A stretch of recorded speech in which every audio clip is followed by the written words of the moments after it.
Oke, nah nanti ya ini introduction ya, nanti ada presentasi kurang lebih 2 jam udah dengan Q&A gitu ya. Nanti ada pengumuman ya, dari penutupan ada pengumuman, juga di depan ini ada pengumuman sedikit terkait dengan APMI dan sedikit kegiatan APMI. Berikut CV ya, singkat Ibu Lili Wasitova. Bisa dilihat di situ, kalau saya bacanya susah ya. Technical Assistant Institute for Elektrische Maschinen und Bahnen, ya kan, di kampus saya coba deh ya, di kampus TU Braunschweig, Braunschweig gitu ya. Saya mungkin salah, nanti dibenerin aja. Jadi dari sana asalnya, kemudian pendidikannya maksud saya, kemudian sempat bekerja di beberapa industri pesawat di Jerman, pernah di PTN Bandung juga, dan kemudian mulai dengan hal-hal yang mungkin menjadi passion dari Ibu Lili ya, Ibu Lili untuk mengembangkan ya bisnis maupun karir beliau. Pernah di Telkomsel, pernah di apa nih, Siemens ya, pernah di Siemens. Kemudian terakhir saya lompat saja gitu ya, di Senior Project Consultant Telkom University. Jadi terkait teknikal ya. Nah, ini kira-kira yang tadi saya baca singkatnya. Beliau juga pengalaman, selain punya pengalaman profesional ya, juga sangat aktif di organisasi ya. Bapak Ibu bisa lihat di sini rekan-rekan ya, organisasi beliau tuh dari Kadin ya, kemudian apa nih, Pusat Pengkajian Strategi Nusantara, sampai beliau juga ini diver ya, trainer ya, anggota PADI ya, instruktur juga gitu, IFR ya, Emergency First Respond. Dan yang dari semua itu bermuaranya sebenarnya di Lemhanas. Nah, jadi saya ketemu Ibu Lili ini sebenarnya di Lemhanas, kita satu angkatan di PPSA 21 kemarin. Ya, jadi kita sama-sama wakil dari non ASN. Kalau beliau tuh dari apa, Bu Lili itu dari lembaga Laskar Ampera ya, Arif Rahman Hakim. Nah, kalau saya waktu itu dari Perhapi ya. Nah, jadi kita sama-sama dari LSM lah, LSM. Pernah satu kelompok di outbound, pernah satu kelompok diskusi, sering ya kita satu kelompok ya Bu Lili ya. Jadi saya pada saat itu suka mendengar nih ilmu-ilmu pesawat tuh di situ gitu, waktu dipresentasikan di Lemhanas. Oh, akhirnya saya berpikir, wah ini cocok nih untuk bicara di forum kita yang terkait dengan profesi metalurgis nantinya. Oke, ini sedikit pengumuman Bapak Ibu ya, untuk webinar series selanjutnya ya, tanggal 4 Maret ya, tidak kalah menarik juga. Nanti kita akan bicara sistem dynamic. Nah, tadi Bu Lili ngomong sistem thinking ya. Nah, sekarang ada sistem dynamics untuk kebijakan industri ya, mungkin nanti akan dikaitkan dengan industri smelter metalurgi yang akan dibawakan oleh narasumber Dr. Irman Firmansyah ya. Jadi di suatu hal yang cukup baik gitu ya, cukup cocok untuk membuat kebijakan-kebijakan tapi dengan cara sistem thinking. Jadi arti dengan cara ada data-data dimasukkan dan bisa di foresight atau diprediksi berapa puluh tahun ke depan, sehingga kita tahu industri ini kompetitif apa tidak. Dan tidak kalah pentingnya, nanti moderatornya adalah Helminton Sitanggang ya. Beliau adalah Kabid Kebijakan APMI 2020. Nah, sedangkan narasumbernya adalah Head of System Dynamic Center Indonesia ya. Jadi beliau ini seperti ownernya untuk melakukan kebijakan membuat sistem dynamic pada kebijakan-kebijakan yang sering dilakukan di pangan, di industri pangan, di industri kehutanan dan seterusnya.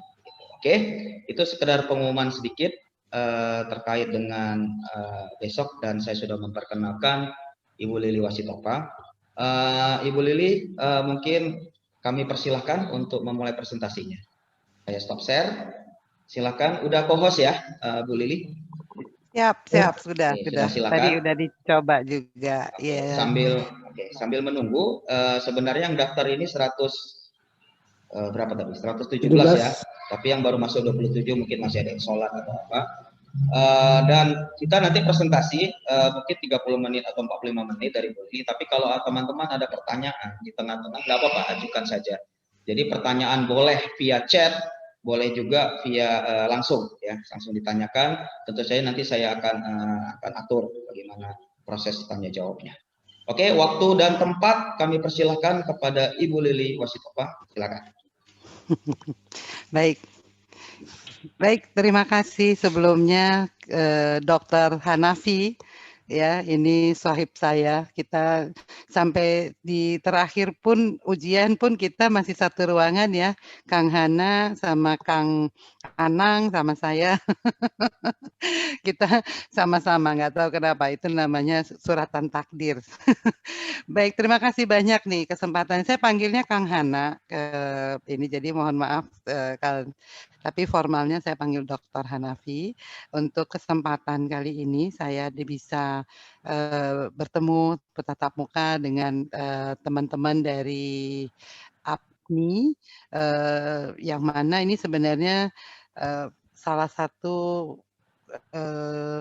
komunitas atau salah satu asosiasi yang seharusnya sangat-sangat strategik dan sangat-sangat penting perannya di Indonesia terutama gitu. Nah, dari ngobrol-ngobrol itu waktu kemarin memang Kang Hana nanya apa ya kalau sharing metalurgi dengan pesawat rancang bangun. Memang latar belakang saya adalah aircraft designer. Saya sekolah atau saya tugas belajar tepatnya, tugas belajar ke Jerman itu memang untuk mempelajari konstruksi rancang bangun pesawat itu, dan waktu itu kami masih muda, saya meninggalkan UI karena saya tadinya masuk UI, untuk, mengejar mimpi membangun Indonesia. Kurang lebih seperti itu. Nah, jadi tantangan juga nih Kang Hana untuk, menanyakan, "Apa sih peran metalurgis kalau dirancang bangun?" Saya bilang, "Oh, penting banget." Sebenarnya metalurgi kalau di Indonesia diartikannya seperti apa? Saya tanya gitu. Nah ini tantangannya luar biasa. Saya akan mulai sebelumnya. Assalamualaikum warahmatullahi wabarakatuh. Om Swastiastu, Namo Buddhaya, salam kebajikan. Selamat sore semua teman-teman. Izinkan saya memulai paparan saya dengan sebentar ini. Mungkin saya harus membuka kembali catatan saya untungnya memang ilmunya ternyata duduk, ilmu yang saya pelajari. Saya membuka, saya dapat namanya metalurgi itu semester 3. Jadi masih muda banget ya waktu itu, nggak mikir masalah dunia, nggak mikir masalah apa, mikirin masalah metalurgi aja nggak nyampe di kepala saya waktu itu. Ya. Nah, ini seperti ini, saya browsing, ternyata bukunya masih ada, masih eksis. Ini di Jerman, saya sekolah di Jerman waktu itu, saya sendiri total di 10 tahun di Jerman. Nah, ini teknologi der Werkstoffe namanya, itu metalurgi di sana. Dan turunan-turunannya apa sih yang kita pakai dulu ya, namanya ada handbook, material handbook seperti ini. Ini yang keluaran tahun 63, tapi kami sangat erat bekerja dengan ini. Yang menarik, sebenarnya pelajaran ini hanya 1 semester saya dapat di semester 3 dan itu belum penjurusan. Jadi saya belum masuk untuk menuju teknik penerbangan. Tapi ini adalah satu fundamental dan ini sesuatu yang buat orang Indonesia yang kuliah di sana waktu itu mengerikan, karena hafalan, kayak nggak ngerti, ya. Tapi ternyata pada waktu saya coba, flashback, saya coba lihat apa sih ya waktu itu belajar, sama nggak kira-kira, saya mengkonfirmasi metalurgi yang diceritakan Kang Hana ke saya di Indonesia ya, apa aja material yang masuk, yaitu saya di buku panduan ini kalau di kita dulu belajar, metalurgi itu dibagi 3. Yang pertama jenis dan struktur, bahan logam, non-logam, komposit, dan klasifikasi berdasarkan penggunaan. Ini sudah ditranslate ya ke bahasa Indonesia. Yang kedua berdasarkan propertinya, yang punya sifat teknologi atau fisik, kimia, dan ekologi. Lalu ketiga itu tingkat struktur, tingkat atom, tingkat ikatan, mikro, dan makro. Nah, saya melihat ini dan kemudian saya membuka lagi, apa-apa yang kami lakukan sebagai desainer, sebagai perancang pesawat atau rancang bangun pesawat itu, seberapa penting ini, dan ternyata dari semua aspek itu adalah sangat-sangat penting. Nanti saya akan coba sedikit ulas. Tapi sebelumnya saya ingin membawa dulu kepada dunia aviasi itu sendiri, dunia penerbangan itu sendiri. Dan ini nanti, mohon tolong teman-teman mungkin semua latar belakang pemikirannya adalah di balik itu metalurgi apa gitu ya. Tapi saya cerita dulu nanti kita diskusi di belakang. Boleh gitu ya Kang Hana ya? Oke, saya lanjut. Boleh, Oke, boleh. kalau saya bicara penerbangan aviasi dirgantara, itu artinya kita berbicara kepada sesuatu hal yang itu, no limit. Sky-nya sendiri no limit. Yang membatasi kita bergerak selalu adalah kemampuan kita memahami, menggunakan, mengaplikasikan teknologi yang ada. Dan juga memahami dan cracking ya, dan bisa mencarikan solusi terhadap keterbatasan, constraint yang ada dari environment kita sendiri. Misalnya saya bicara, satu ini yang baru baru kemarin, mungkin minggu lalu, kita lihat di berita ada pesawat yang landing di Mars, walau alam saya nggak ngikutin ya. Nah, kalau saya kaitkan itu dengan metalurgi, kenapa kita nggak mungkin 20 tahun yang lalu landing di Mars? Saya yakin karena waktu itu keterbatasan teknologinya yang membuat kita belum punya sistem kendali, sistem kontrol yang cukup untuk bisa memantau. Ya, kira-kira, eee, maksud saya seperti itu. Langitnya sendiri, sky-nya no limit. Manusianya yang punya keterbatasan, pemahaman kita yang punya keterbatasan. Nah, saya akan mulai nah, kenapa ini salah satu contoh bagaimana dimulai dari angan-angan dan melihat di mana kita hari ini. Ya, kalau saya cerita tentang awal mula pesawat terbang atau yang sesuatu yang terkait dengan terbang, itu mulainya sekitar tahun, abad ke-15, Da Vinci ya, dengan, perenungannya, dengan filosofinya bahwa seharusnya manusia bisa ya terbang, gitu.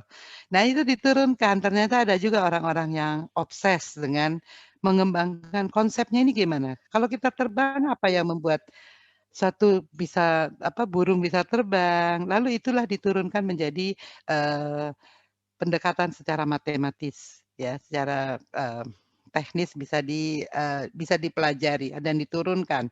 Nah, mulai dari situ abad ke-17 dibikinlah glider, sesuatu yang bisa berselancar di udara. Nah, karena apa? Oh, ternyata akhirnya kalau mau terbang kita memperhatikan udara itu harus seperti apa sih? Daya angkat itu bagaimana, daya dorongnya gimana, hambatannya seperti apa. Nah, sampai di awal abad ke-19, di mana Wright Brother mulai terbang. Nah, yang perlu dicermati, apa yang membuat kita nih bisa melakukan hal ini? Kita itu, human being ya, humankind, adalah di awal-awal, di awal abad 19 itu, pesawat itu sebenarnya tujuannya untuk logistik, karena waktu itu kereta api belum ada. Tujuannya untuk logistik, dan untuk reconnaissance, untuk, observasi. Eee, belum ada, jadi zaman Perang Dunia Pertama itu belum ada. Tapi di akhir 1918, akhir Perang Dunia Pertama, tiba-tiba pesawat itu bisa diproduksi massal. Ternyata orang menemukan satu hal yang make sense bahwa ini perlu kita produksi secara besar-besaran karena membuat kita bisa memenangkan perang misalnya ya. Pertanyaannya adalah di abad itu, di 1918, bagaimana pesawat itu dibangun itu sangat-sangat tidak mengikuti kaidah, belum mature ya istilahnya kalau secara teknis. Ya, ini dibagi dua, ada pesawat yang lighter than air, balon atau balon udara atau zeppelin karena pakai gas ya. Lalu heavier than air, mulai pakai kayu dan pakai metal. Nah, disinilah metalurgi itu sebenarnya sudah memainkan peranannya dari awal abad ke-19 ya. Nah, aviasi sendiri, kalau saya sebagai orang insan dirgantara, saya akan mencoba melihat betul-betul evolusi dan revolusi terakhir-terakhir ini itu menjadi sesuatu yang memang limitnya adalah teknologi dan kemampuan manusia sendiri mencari inovasi-inovasi, terobosan-terobosan baru. Ya, kenapa? Karena tadi saya bilang sebelum di tengah ini adalah Perang Dunia Pertama. Perang Dunia Pertama pesawat atau teknologi dirgantara rancang bangun untuk pesawat itu belum memainkan peranan. Kenapa? Perang Dunia Pertama domainnya itu masih dikuasai oleh kapal laut Navy yang perang pun tertrigger karena perseteruan di laut. Itu ya, itu ada ceritanya. Tapi di Perang Dunia Kedua itu dominasinya adalah pesawat. Maka semua yang bisa membuat pesawat itu menjadi lebih apa nih tinggal lebih canggih ya, lebih maneuverability-nya bagus, lebih ringan, lebih jauh, lebih hemat. Itu semua yang membuat pesawat itu lebih itu akan dicoba. Jadi saya akan melihat sejarah pesawat itu di awal sesudah 1919, 707 aja tuh 1958 ya, itu masih di 1919 ini sudah dibagi 2, dibagi 3 stream. Ini sudah ada teknologinya dari awal itu dicanangkan adalah udara itu akan ada pesawat komersial, ada pesawat militer, dan ada aerospace.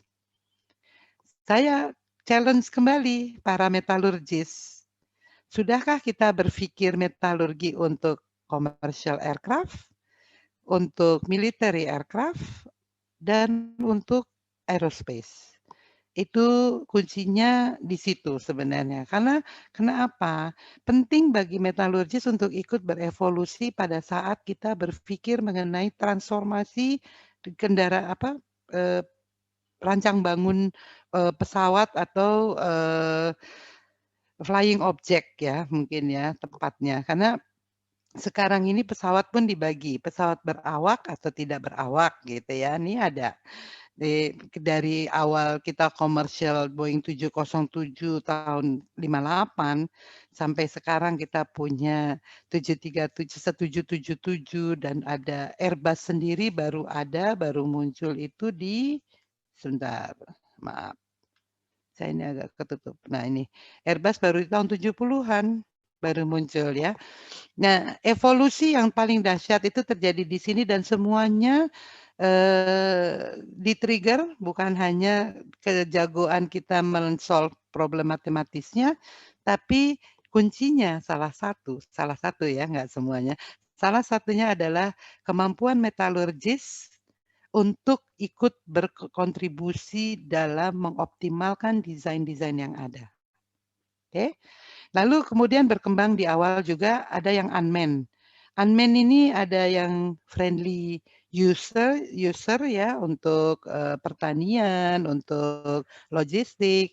Ada juga yang unfriendly untuk kombatan misalnya ya, untuk self-destructing flying object. Ada nggak itu? Ada ternyata ya. Kita bisa lihat seperti kalau ini kan Amazon ini untuk delivery, tapi delivery kan bisa macam-macam juga sebenarnya. Ini salah satu faktor kenapa saya mengkaji lebih jauh di Unhan saat ini. Ya. Nah, kita bisa lihat semua ini seriesnya hanya cepat aja, ya, bahwa dari awal perkembangannya ini dari tadi ya 60-an itu ya, semua varian ini ada. Kita bisa lihat dari yang lighter than air ya, lalu ada yang bentuk tailnya seperti ini, ada yang bentuk fuselage-nya panjang, pipih, ada yang ini semua dalam rangka mencari apa sih yang terbaik. Ya, bisa dibayangkan efisiensi pesawat ini misalnya salah satu contoh aja nih ya yang di tengah ini, dengan pesawatnya 219 sekarang yang belum juga optimum, itu tetap lebih efisien yang sekarang, karena waktu ini berat sekali gitu ya. Nah, ini keluarganya, bagaimana kita melakukan sizing. Dalam pikiran seorang aircraft designer, dia tidak pernah mendesain untuk satu. Dia akan mendesain untuk satu family, satu series ya, seperti itu. Lalu bisa kita lihat semua ini drivernya pertama kita harus tahu aircraft designernya ini sendiri harus punya kemampuan. Apa sih yang diperlukan oleh seorang aircraft designer itu? Yaitu selalu mencari sesuatu atau melihat sesuatu itu secara keseluruhan dan holistik, integral dan holistik ya. Lalu akan perlu manufakturernya, lalu akan perlu testingnya, lalu akan perlu trainernya, ada perlu pilotnya. Jadi pilotnya ini sebenarnya yang supirnya atau sebagai informan atau yang memberi input kepada desainer. Saya maunya mengawaki pesawat seperti ini. Yang melakukan itu adalah si desainer. Lalu ada aviasi untuk navigasinya dan air traffic controller. Ada aircraft and aviation regulators. Ini paling penting. Ini constraint-nya bagi kami desainer ya. Lalu ada administration, ada weather reports, ini penting, dan maintenance center. Saya hanya akan fokus peran metalurgi di 3 hal yang pertama, yaitu kepada bagi aircraft designer, bagi manufacturer, dan untuk flight test.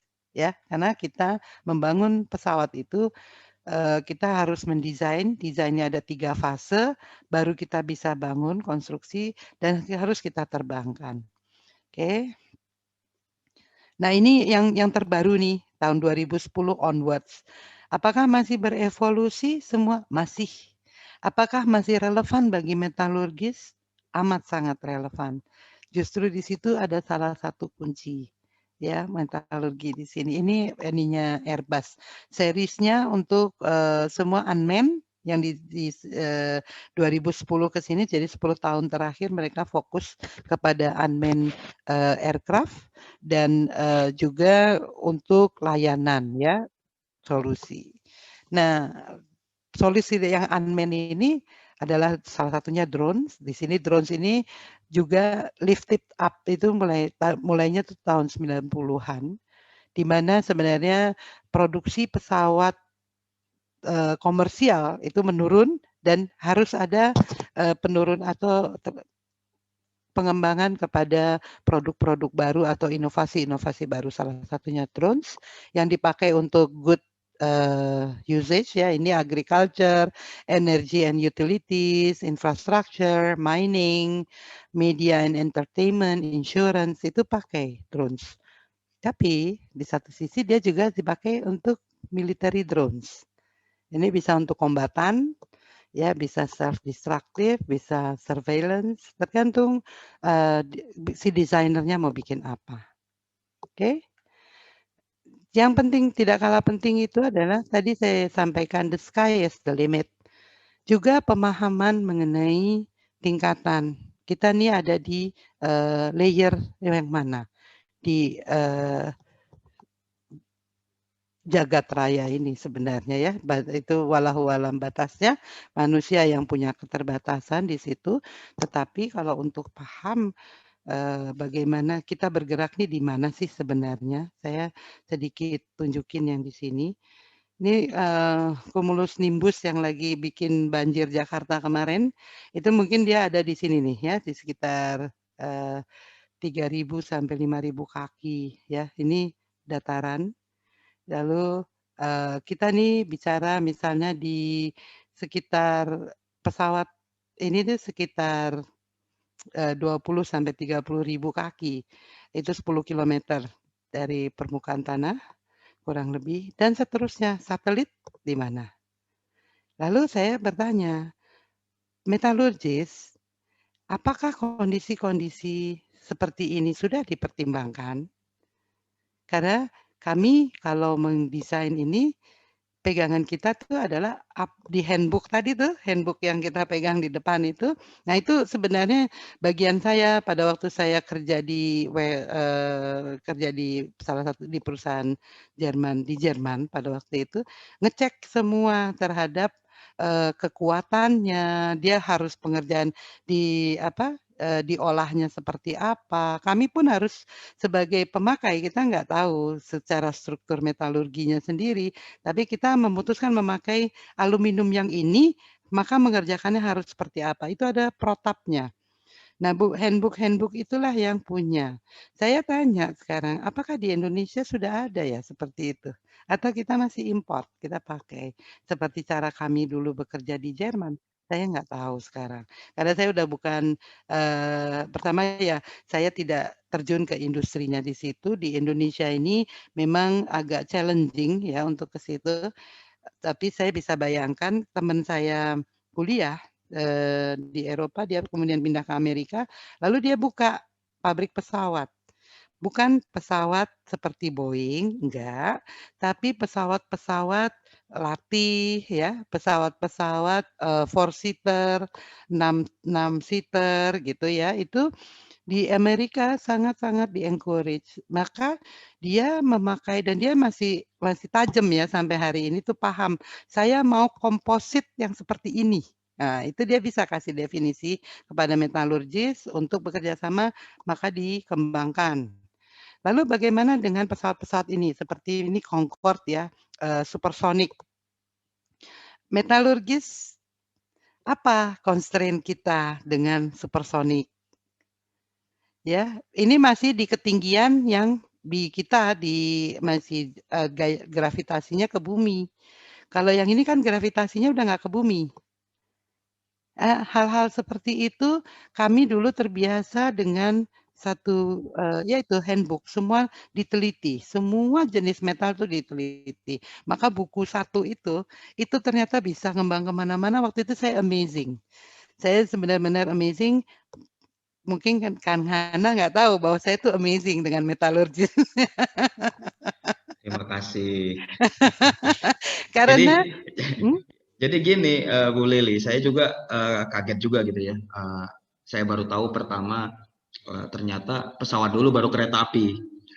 Iya, Saya betul, kira betul. kereta api dulu karena di darat gitu ya. Jadi Iya, ternyata tadi pesawat dulu. Oke. iya, Nah, terus yang kedua, saya tuh terkesima tuh dengan film The Aviation ya. iya, Cerita tentang epic biografinya Howard Howard Hughes ya, kalau iya. tidak salah. Dia salah satu aviator juga kan ke depannya itu kan luar biasa gitu obsesinya itu sampai dia setengah gila ya kalau kita lihat di film itu setengah gila untuk mendapatkan suatu ide ataupun suatu hal yang apa momentum ya momentum untuk industri ini berkembang seperti itu.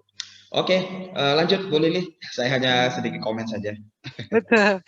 Nggak, tapi itu yang dibutuhkan, sesuatu yang orang kita melihat sesuatu yang mungkin banyak orang belum lihat ya. Jadi, ini menarik sebenarnya. Jadi antara kebutuhan perang ya, jadi tadi kan saya bilang, saya tadi terlewat satu hal.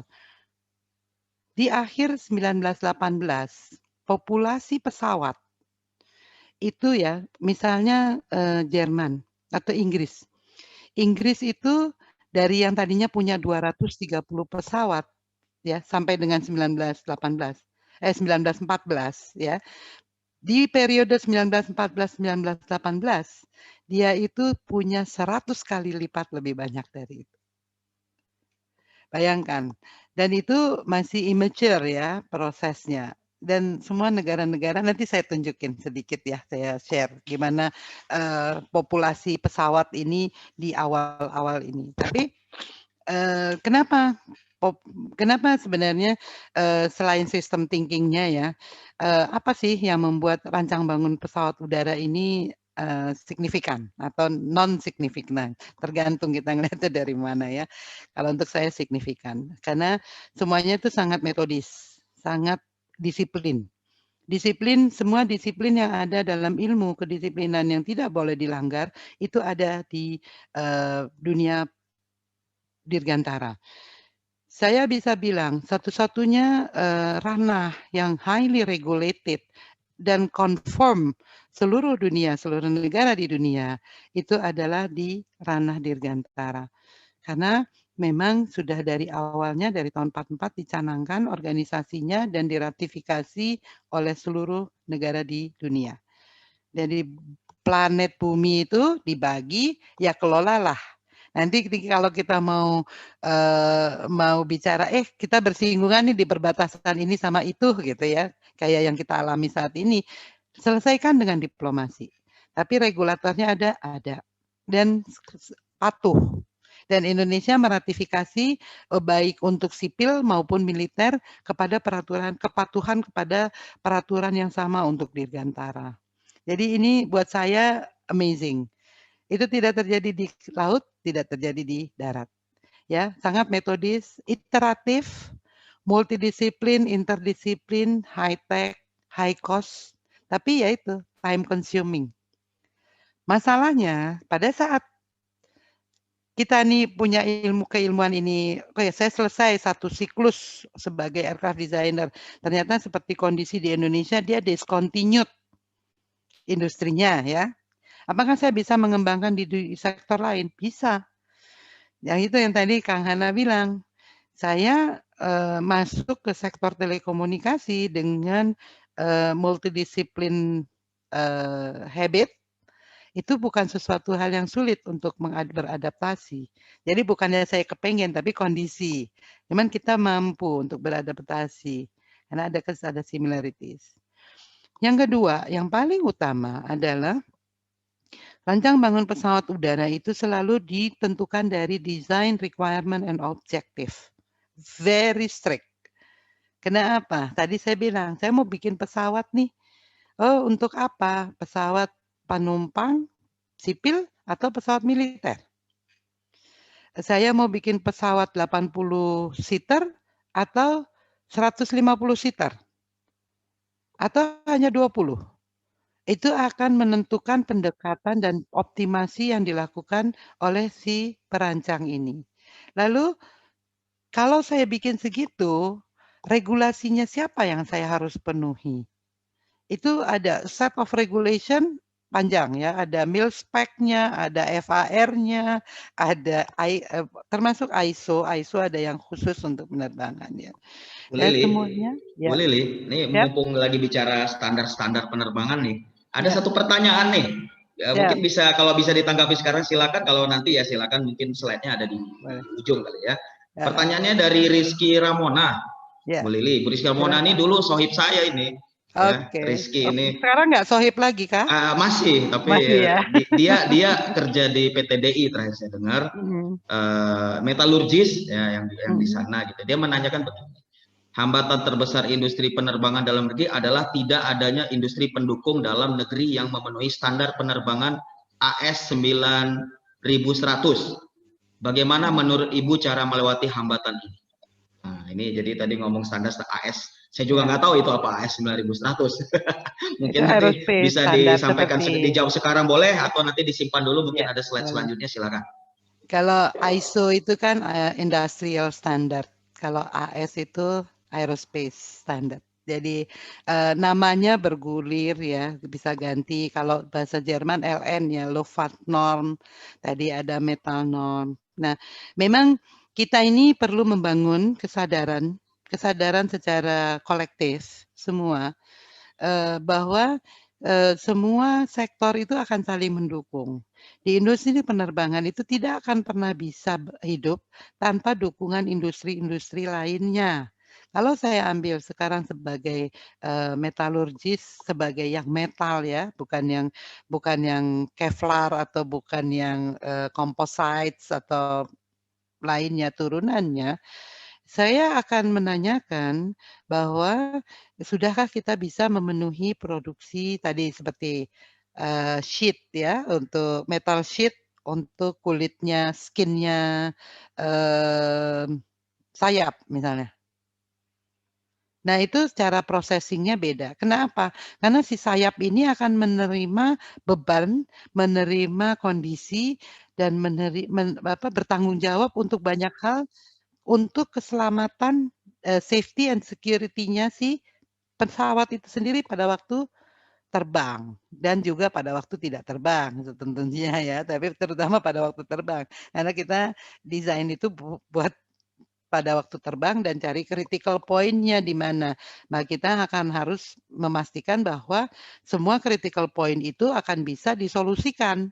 Gitu kalau berpikir. Nah, kemampuan ini itu tuh memang harus ada di AS ini dan itu biasanya yang mendukung itu adalah dari perguruan tinggi, di mana perguruan tinggi atau, lembaga research technological research center itu akan melakukan kajian dan percobaan, pengujian, bukan percobaan, pengujian metalurgi terhadap komponen atau material-material yang dipakai untuk pesawat.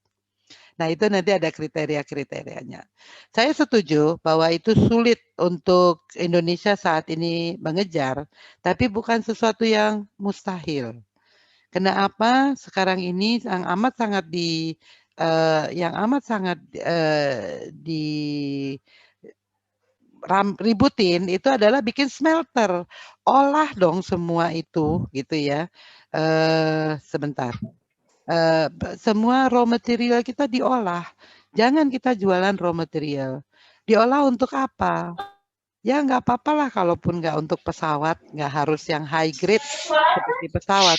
Tapi untuk kereta api dengan kecepatan let's say 0,8, Mach 0,8, kita perlu nggak punya material yang punya spesifikasi khusus? Pasti akan perlu itu. Kita nggak bisa pakai material yang ada di pasaran saat ini seperti itu gitu, Pak Kang Hana.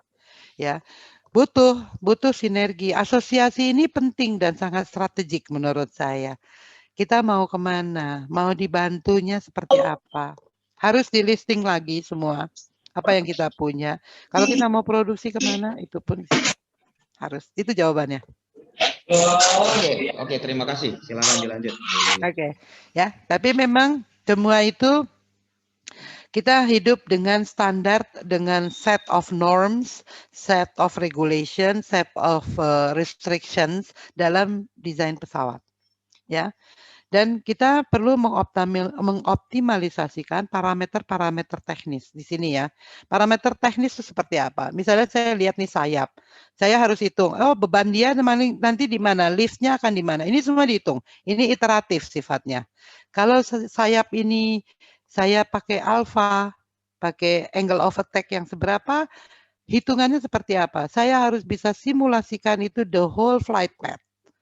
Itu. Jadi ini menariknya sistem thinking-nya Kang ya di situ. Jadi ini satu sayap, lalu nanti bentuk aileronnya di belakang nih, dia bisa T, dia bisa di bawah. Ini semua punya karakteristik yang berbeda dan desainer atau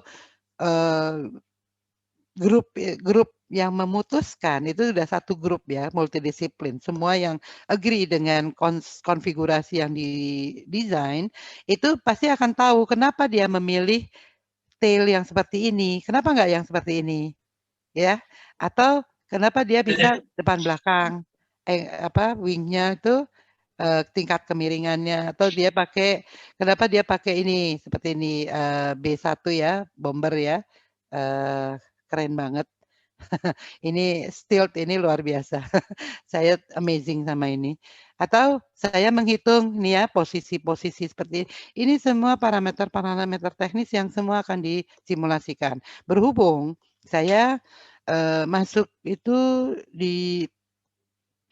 betul-betul di perhitungan ini agak ketolong karena kita udah punya computing aided devices. Belum secanggih sekarang waktu itu, tapi kita paling nggak manual. Jadi kalau salah asumsi di awal, kita bikin aja program, kita looping, asumsinya kita betulin. Jadi lebih cepat prosesnya. Nah ini salah satu keterbatasan di mana kita bisa mempercepat proses desain kalau kita punya computing aided solution ya di situ. Nah, yang terakhir, kita ini tujuannya satu, pesawat terbang yang kuat, ringan, ekonomis, dapat membawa muatan yang memadai, sekaligus andal untuk terbang dengan aman selama masa hidup. kami belajarnya itu tidak lagi parsial hanya pada waktu pesawat diproduksi, tetapi kami hitung itu life cycle. Jadi perhitungan kita itu biasanya 30 sampai 40 tahun, jadi spare 10 tahun. Rata-rata 30 tahun hidupnya pesawat yang kita desain atau dibangun. Ya, biasanya seperti itu. Nah, ini membuat ini jadi sebenarnya parametric studies-nya ini luar biasa. Memang sekolahnya nggak bisa cepat, makanya time consuming. Tapi very interesting sebenarnya. Mudah-mudahan. Saya lagi nggak jualan ini ya. Saya mesti jualan metalurginya ya, bukan pesawatnya ya. Salah. Nah, prosesnya sendiri. Ini ya, ini kalau misalnya ini mau nanya, kalau baca ini nih apa nih, Kang Hana? Ya, gimana? Ini apa nih, yang kiri nih? Baskin Robbins. Baskin Robin ya, kita baca ini biasanya Baskin Robin gitu ya. Tapi kalau saya bilang bahwa ini sebenarnya message ada 31 flavor yang dijual oleh Robbins. Ini dia 31 nih sebenarnya. Gini. Jadi mereka mencanangkan mereka kan jual 31 flavor Baskin Robbins es krim 31 rasa. Bukan 1312 ya? Bukan. Nah, dari situ artinya kita akan biasa melihat ini Basro ya, Baskin Robbins, tapi ternyata ada hidden message. Ya, seperti juga ini. Ini apa nih? Ini Vaio ya. Vaio ini konsepsinya kita baca ini Vaio, untung udah nggak produksi ya sekarang ya. Tapi ini adalah transisi analog digital sebenarnya. Di mana di sini dia ini wave. Ini adalah analog, lalu ganti dengan digital 0110. Konsep berpikirnya seperti itu. Kalau saya bicara rancang bangun pesawat sama seperti itu. Kadang orang hanya pengen mengenal apa yang dia dengar saat ini. Tapi mudah-mudahan saya bisa memberi perspektif yang berbeda ya.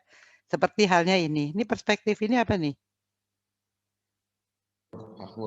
Carrefour ya. Kenapa dia Carrefour? Apa sih yang kita lihat? Merah birunya ya. Ya, Padahal ini kan huruf C nih. Panah. Oh, ini panah, Bu. Karena C ya. Ini huruf C nih sebenarnya nih. Kalau mata ya dipicingkan dia jadi C. Kita selama ini nggak pernah lihat C-nya ya. Sekarang kita jadi lihat. Besok-besok kalau lihat ini lihatnya C udah. Sama juga sama ini. Ini apa nih, Bang Niaga? Ini Bang Niaga karena terbiasa ya. Zaman dulu ya. Tapi apa? Sebenarnya ini ada N-nya nih. Sebenarnya selalu itu. Dia memberikan message di antara.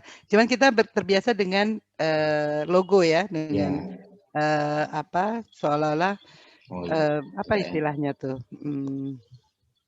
Jadi gambar ya di hologram. Bukan hologram. Ya pokoknya gitulah. Nah ini intinya sama. Kalau saya tulis secara flowchart, simple.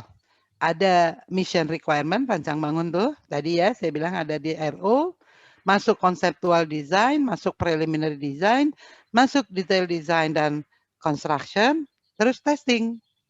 Lalu di sini semuanya computational estimation. Nah, jagonya kita di mana sih? Jagonya kita ini memasukkan ini. Karena ini semua rumus. Kira-kira seperti itu. Tapi pertanyaannya apa? Yang kita rumuskan itu apa? Ya. Ini pertama di 3 tahap ya. Conceptual design, preliminary design, detail design. Kalau di dalam konstruksi desain pesawat, rata-rata klasik ya, secara klasik, conceptual design itu bisa memakan waktu 3 sampai 5 tahun. Time consuming, very time consuming. Kenapa? Apa nggak bisa tuh dipendekin ini? Nggak bisa. Karena belum ketemu yang terbaiknya di mana. Paling tidak menurut konsensus tim desain. Nah, kita akan mulai dengan design requirement dan objektif. Kita mau bikin apa? Saya mau bikin pesawat 130 penumpang atau tadi ya 80 penumpang. Lalu mana yang lebih efisien? Saya pakai jet engine atau saya pakai turboprop engine? Ya. nanti akan kita hitung, kita benchmark. Karena antara 80 sama 130 itu masih, transisi. Kalau di atas 130 pasti jet biasanya, karena akan mencari, eee, jangkauan jelajah yang lebih jauh supaya, lebih, ekonomis misalnya gitu ya. Nah, faktor ekonomis ini juga kan munculnya juga baru belakangan. Kalau tadi saya cerita di masa Perang Dunia Pertama, bisa ada kenaikan produksi 100 kali lipat.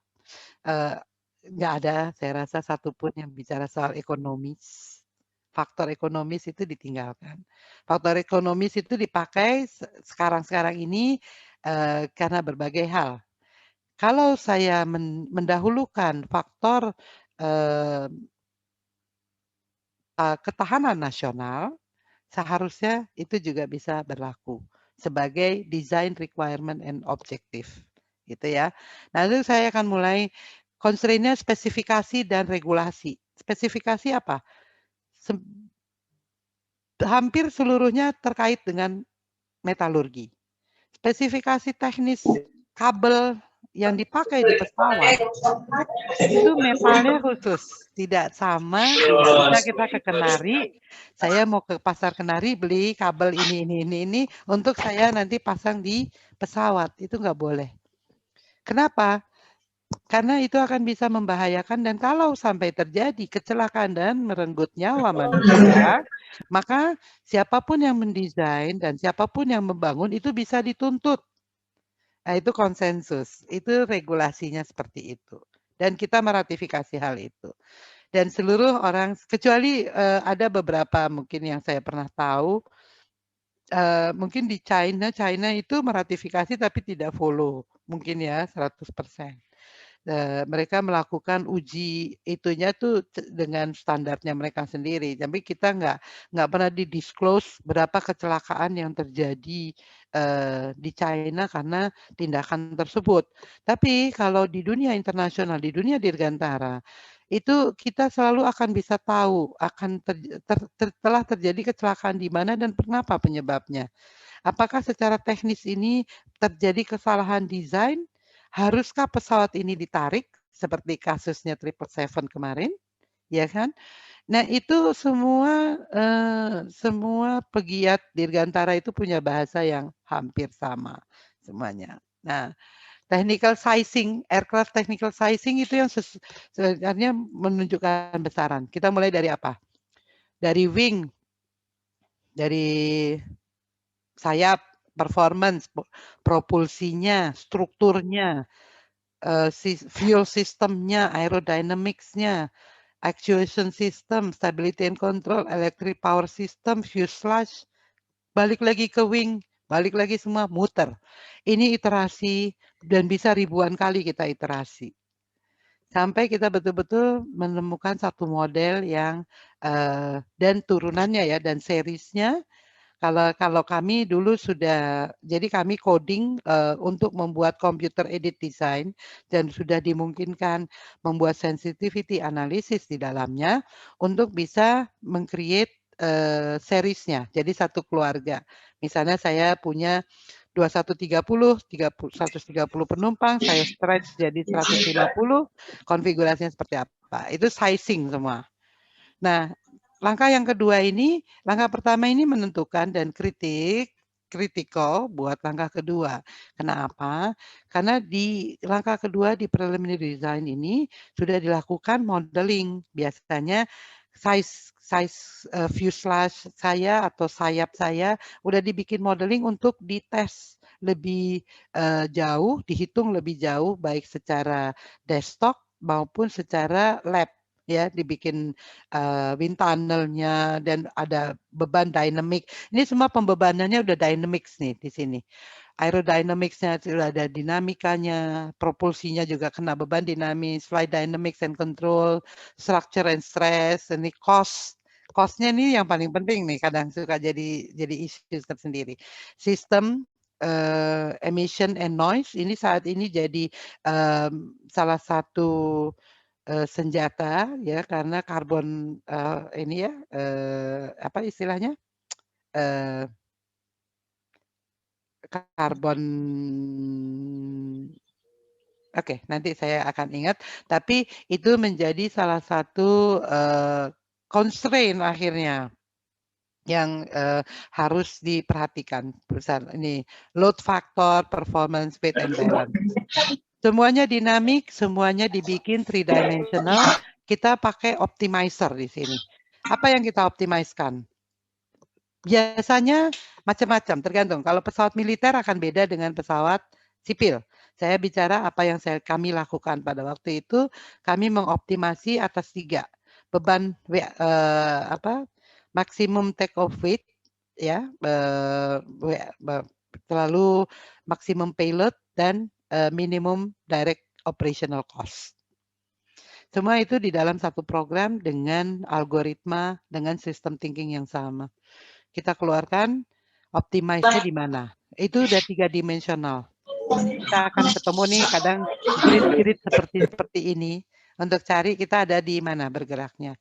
Nah, saya mau men-challenge kembali untuk menyampaikan kepada metalurgis, salah satu titik optimum kita itu adalah minimum minimum take off weight yang paling atau maksimum payload. Bu Lili Ya. tadi ada yang nyampaikan carbon emission bukan maksudnya tadi? Betul. Okay. Carbon emission itu kan deposit itu kan bisa yang bisa berbayar itu loh, Kang, bisa dibayar kembali. Apa namanya? Lagi lupa. Carbon credit. Carbon credit, exactly. Nah, karena ini jadi seru. Jadi itu tiba-tiba masuk tadinya bukan faktor yang kita masukkan jadi sesuatu yang dioptimumkan menjadi sesuatu yang dioptimumkan. Jadi bisa berubah tekstur dalam kita mendesain. Ya, hal-hal seperti itu dipahami sangat-sangat dynamic dan sangat-sangat fleksibel. Memang kembali tergantung kita mau apa, requirement and objective kita mau apa. Ya kalau kita mau maksimum karbon kredit misalnya, nggak apa-apalah berat-berat dikit, kita komprominya di mana gitu. Jadi desain itu selalu ada komprominya juga gitu.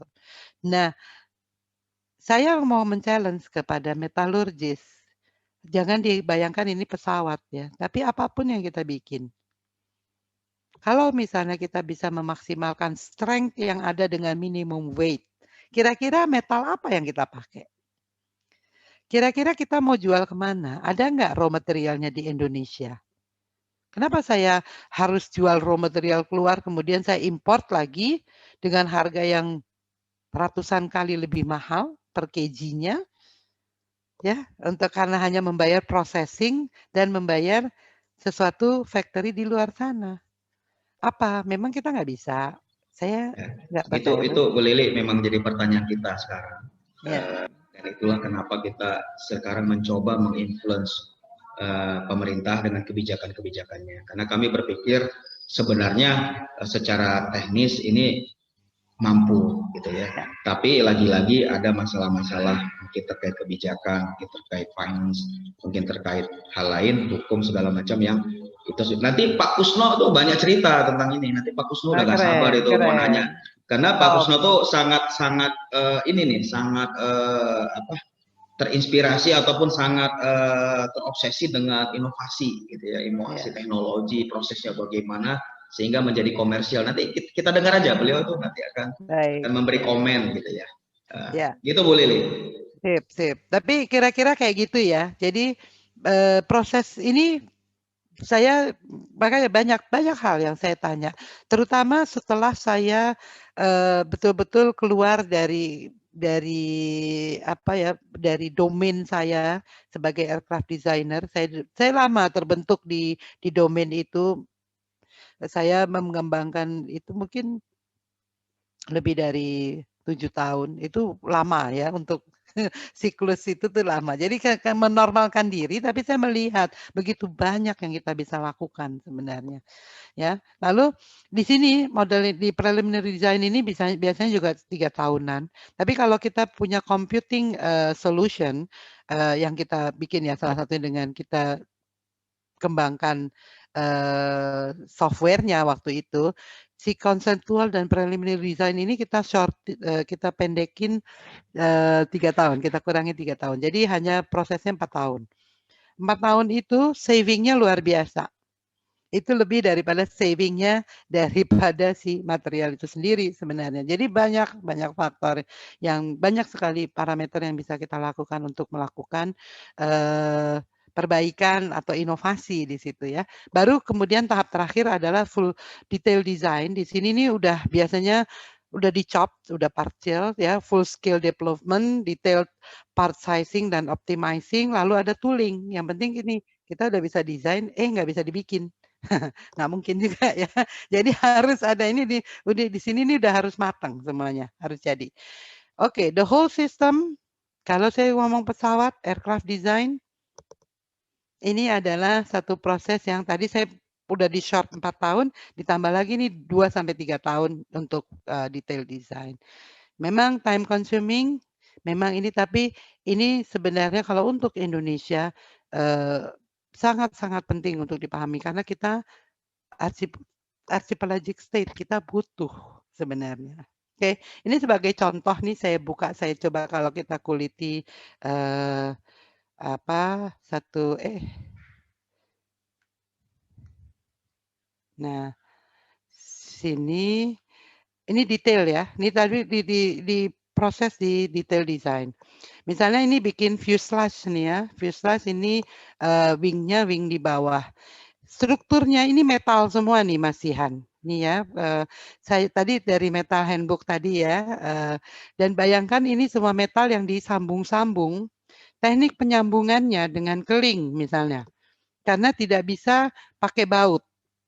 Dia ada hitungannya harus metal dengan metal. Kalau pakai baut itu terkena apa dynamic load, itu bisa loose sendiri, itu bahaya banget.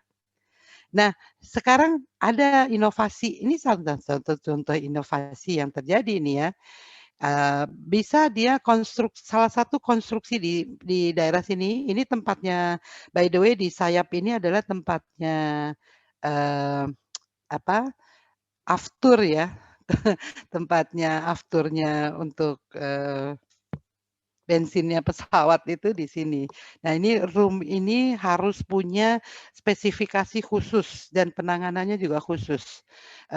Nah, di sini pun orang untuk mengimprove bagian satu desain aja, contohnya dia membuat satu beam itu integral atau dia diferensial. Kalau dia diferensial itu artinya nanti ada elemen penyambung keling tadi atau teknik lainnya.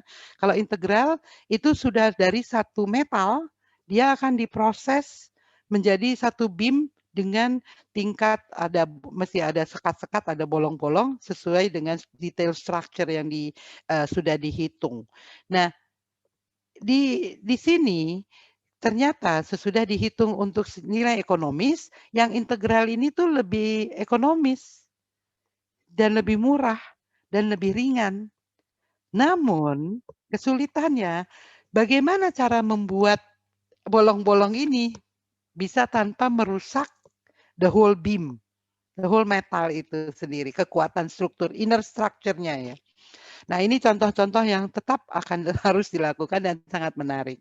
Tapi pertanyaannya, nah ini kami dulu melakukan ini desain yang saya bilang tadi ya 130 penumpang. Ini sebenarnya sudah selesai dari konseptual dan preliminary design dari desk kami itu sudah selesai waktu itu dan didetailkan, sudah sempat dibikin mock up-nya. Ini Chief Eng-nya, kebetulan sahabat saya, ini di belakangnya nih juga, di 2130 ya, belakangnya. Dan ini 219 yang berbeda, ini jet, 2130 ini jet, 219 ini tahun lalu di hanggarnya PTDI atau dia propeller. Ya, ini saya seperti apapun desain ini atau apakah dia bagus, ekonomis atau enggak, saya tetap bilang saya bangga dengan 219. Apakah kita sudah benar right on track semuanya kita lakukan? Mungkin tidak ya. Apakah semua sesuai dengan kaidah yang saya ceritakan tadi? Mungkin tidak. Tapi ini adalah satu hal yang harus dilakukan untuk Indonesia, menurut hemat saya.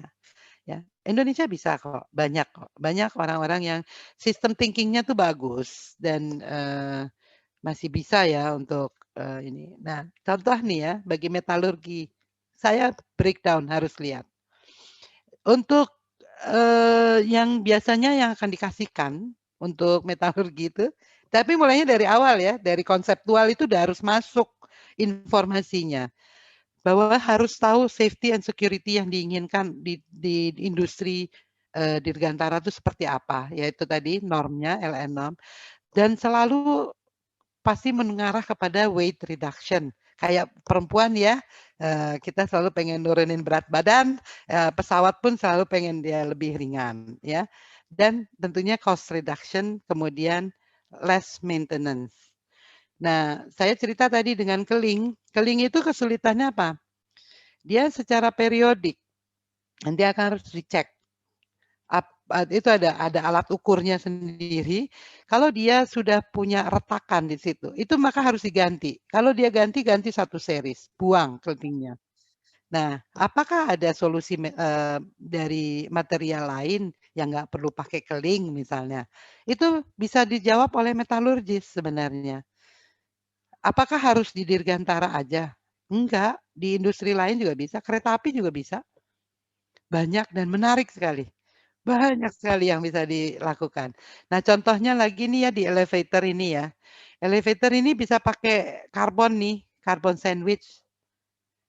Ini hal-hal yang nggak langsung kena apa force ya, nggak langsung kena gaya atau gaya ya. Nah, dia tapi lebih one direction. Nah, ini elevator di sini bisa di rudder juga satu arah gitu ya. Sama di flaps nih juga bisa. Dia juga geraknya hanya satu arah. Jadi bebannya less dynamic loads ya sebenarnya. Ini semua ini sudah dibangun dengan karbon sandwich.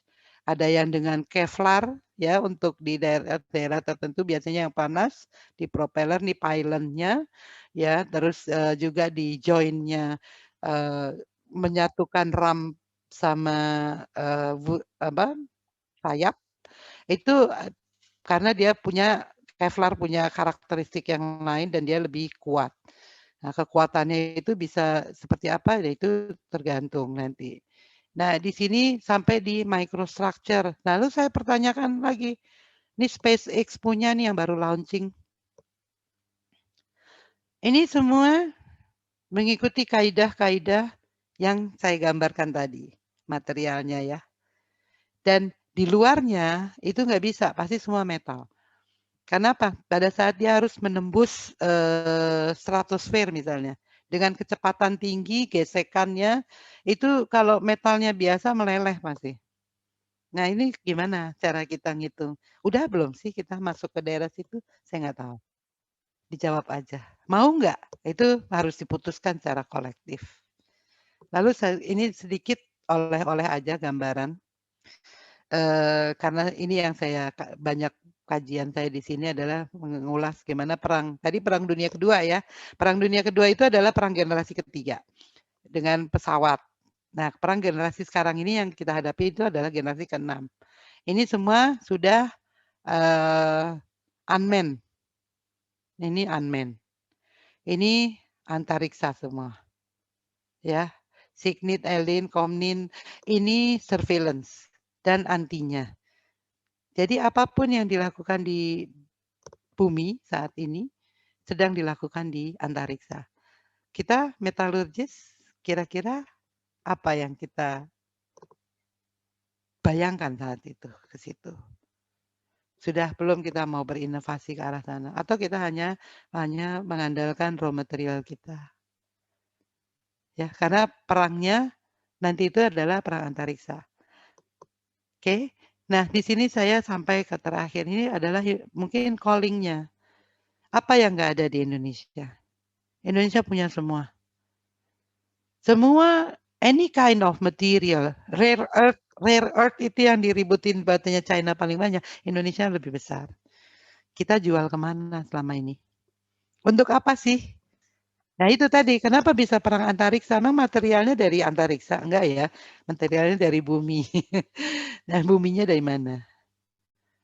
Itu menarik untuk dipetani, untuk dibikin satu kajian yang betul-betul ke demi untuk ke kita kembali membangun dan kita kembalikan ke generasi berikut menurut hemat saya. Antariksa atau dirgantara hanya satu pengantar. Sistem thinkingnya itu ya karena kita manusianya dididik ke arah sana, tapi sumber daya yang ada, sumber daya alam dan manusianya, Indonesia punya semuanya. Indonesia punya semua. Hanya kalau saya bicara sumber daya manusianya, mungkin nggak semuanya di Indonesia saat ini. Who knows one day? Who knows mungkin APMI yang akan bisa meng-create itu semua. Mungkin itu sampai di sini paparan saya, lebih kurangnya saya mohon maaf. Billahi taufik wal hidayah. Wassalamualaikum warahmatullahi wabarakatuh. Waalaikumsalam warahmatullahi wabarakatuh. Terima kasih Bu Lili Wasitova. Saya tercerahkan ya kalau saya. Mudah-mudahan audiens yang lain juga tercerahkan dan tadi agak tersungging. Agak tersungging dengan pertanyaan-pertanyaan kok nggak bisa didukung materialnya ke dalam supply daripada kok bisa dari supply-nya dari dalam negeri gitu ya, seperti itu. Terus kemana sih hasil smelter yang bisa mendukung elemen-elemen pesawat tadi. Yang kedua, ternyata ini ruwet ya. Pak Kusnowadi itu suka sekali ngomong ruwet gitu ya. Jadi ternyata mendesain pesawat itu kompleks gitu ya. Artinya nggak main-main. Mungkin kalau kita desain, karena hubungannya kan ke jiwa manusia gitu ya, artinya sangat erat kaitannya. Kalau yang di darat paling kalau ada masalah kan cuman injur gitu ya, tapi kalau pesawat ya kita udah tahu lah beberapa kecelakaan pesawat yang terjadi gitu ya, ada apa. Terus tadi disampaikan juga peran metalurgis gitu ya, jadi udah disampaikan dari setiap bukan komponen ya, mungkin sisi pesawat gitu ya, bagian-bagian pesawat. Itu ada komponen-komponen metal, termasuk nanti bagaimana cara tidak hanya pemilihannya ya, tapi cara menyambungnya, cara memilihnya ya, seperti apa gitu. Jadi gini Bu Lili, jadi sebenarnya di metalurgi itu dulu gitu kita tuh ada 3 dibagi ya, zaman saya gitu ya. Ada metalurgi pengolahan mineral, ada metalurgi ekstraktif, ada metalurgi fisik. Nah, metalurgi fisik itu yang sebenarnya lebih ke material gitu ya, artinya ini seperti apa gabungannya. Walaupun di ekstraktif itu ada juga. Nah di sini ada profesornya udah hadir loh Bu Lili, jadi beliau sangat menyempatkan diri di sini. Mungkin nanti beliau juga bisa berkomentar ini ya, Profesor Sony gitu ya di sini. Gitu. Nanti beliau kita kasih kesempatan lah untuk bicara. Kemudian juga di sini yang senang dengan teknologi tadi tuh inovasi segala macam, bagaimana smelter itu ada Dr. Kusno Hadi, saya panggilnya Suhu Kusno gitu ya. Nanti juga kita minta komentarnya gitu ya terkait bagaimana proses ini diaplikasikan kepada smelter gitu ya, atau menyuplai tadi bahan bakunya seperti apa. Nah di sini juga ada Profesor Aris, teman kita. Aris Tianto ya, beliau rektor di Trilogi dulu, rektor Mercu Buana. Mungkin nanti bisa memberi komen secara ketahanan nasional. Untuk rekan-rekan semua, Bu Lili ini S3-nya sedang ngambil di Unhan. Jadi kalau tadi banyak cerita tentang kebijakan pertahanan perang ya, itu memang udah mainan beliau lah. Arahnya udah ke sana beliau nanti. Oke, kita buka sesi pertanyaan interaktif karena saya lihat tidak ada lagi pertanyaan yang tulisan. Oh, ada ya. Oke, kita interaktif dulu deh. Cukup panjang nih. Nanti Mas Arif Tiamar ya, nanti silakan diinteraktif aja. Saya buka pertanyaan, siapa yang mau duluan? Pak Kusno. Pak Kusno itu. Ya, Pak Kusno. Silakan Pak Kusno. Ya, Pak Prof dulu. Ya mau enggak udah angkat tangan. Maaf saya lagi di luar nih. Suara saya bisa didengar cukup, apa tidak? Cukup dengar. Cukup Pak. Jelas Pak. Terima kasih. Luar biasa nih. Terima kasih Pak Hanafi, Pak Bauman, dan salam kenal Bu Lili. Ini saya berbahagia sekali ini isu ini diangkat gitu ya, karena ini sudah menjadi kerinduan sangat lama. Ibu izin Bu, Barangkali sebelum ke masalah teknis ini sedikit nyorotin jagat gede dulu, Bu. Monggo. Ya, terus terang kami sangat bangga adanya industri tir penjuru. Industri pesawat terbang itu kan industri tir penjuru ya. Ya. Di mana memerlukan industri-industri penunjang yang tadi dikomentarin oleh siapa Mas Fikri tadi, yang di mana di Indonesia industrinya belum ada. Nah, kalau kita bicara industri, sebenarnya kan lebih dari sekedar membuat pabrik. Jadi tantangan yang dihadapi industri penerbangan di samping hegemoni global, juga aspek kebijakan, tetapi yang terakhir dulu yang kaitannya industri penunjang. Nah, ini kebetulan kan kalau di Indonesia ini kan hanya marketnya kan single market ini. Jadi kalau kita membuat industri penunjang, bagaimana kita bisa layak? Jadi tantangannya kurang lebih sampai di sana. Dan ini rentetannya menjadi ke peran metalurgi. Tadi Bu juga menyampaikan tentang potensi resources di Indonesia luar biasa. Ada Titan, nah kita tahu itu pesawat-pesawat tempur itu kan sampai kurang lebih 70% menggunakan Titan. Kemudian untuk super alloy ada kobalt, ada molybdenum dan sebagainya. Tetapi kalau metalurgi saja yang bekerja, itu hasilnya masih berupa komoditas. Jadi belum advance material. Nah disinilah diperlukan sinergi integritas dengan kompetensi lain. Dalam hal ini harus dibangun industri penunjangnya. Kemudian satu hal lagi, ini mohon juga nanti mohon komentarnya Ibu, dilihat di RIPIN rencana pembangunan industri di Indonesia. Itu bangun industrinya itu tir penjuru yang paling atas itu yang dicantumkan masih alas kaki dan sebagainya. Itu di Korea itu tahun 67, Bu. Betul. Tidak ada industri pesawat terbang atau otomotif di atasnya. Nah, bagaimana kita bisa memajukan industri pesawat terbang sementara kebijakan itu arahnya masih alas kaki yang 70 tahun tahun 70-an.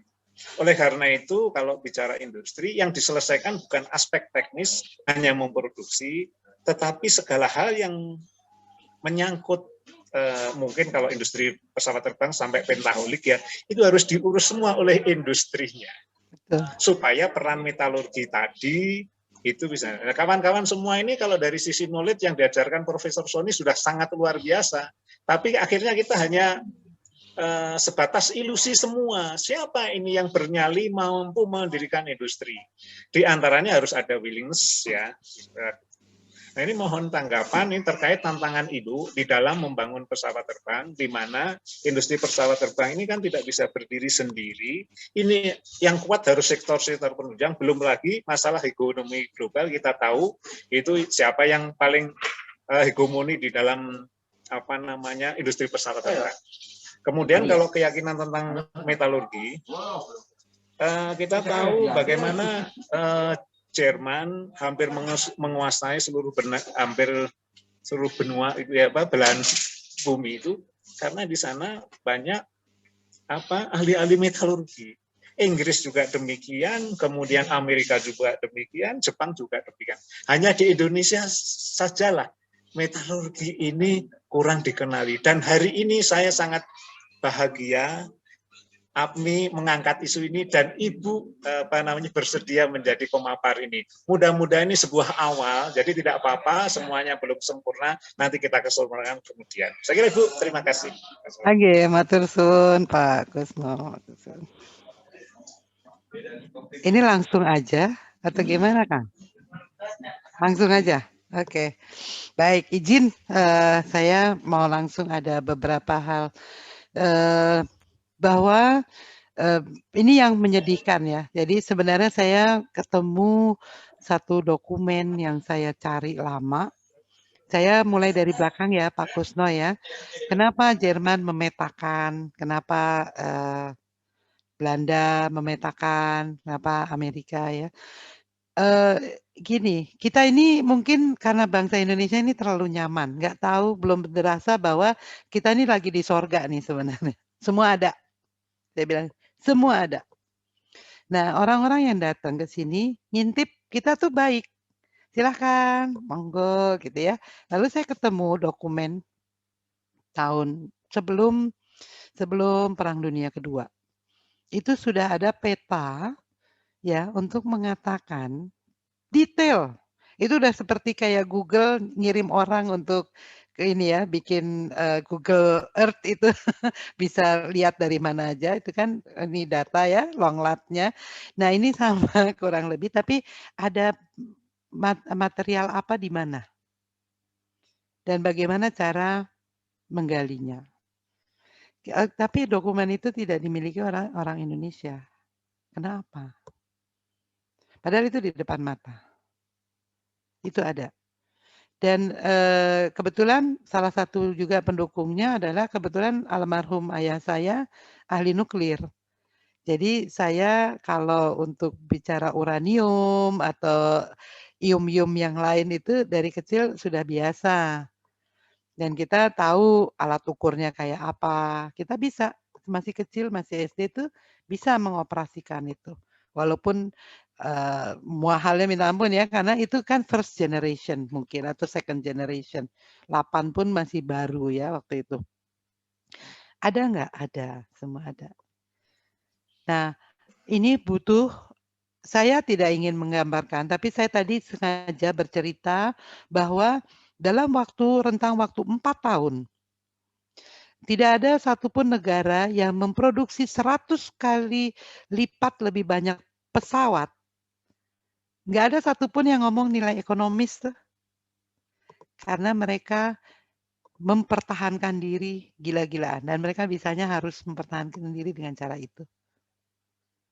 Mungkin, apa mungkin kita Indonesia perlu mempertahankan dirinya dengan cara seperti itu? Atau kesadaran kolektif bangsa yang perlu ditingkatkan?